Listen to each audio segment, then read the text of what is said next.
is our final project for MET211. This is our roll forming setup. We created in SolidWorks a top and bottom layer of roll formers, and we created the top layers with different geometry and the bottom layer with a different geometry to create a C channel out of this sheet. Yep.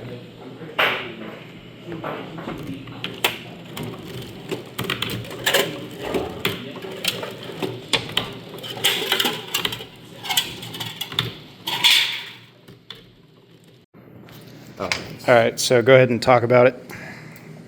So we have our same setup as we did before with our 3D prints and the same setup. The only difference is that we sanded each of them and put a primer filler in to fill in all the gaps. So there's not any lines anymore, they're smooth, so hopefully we get a smooth finish on our sheet metal.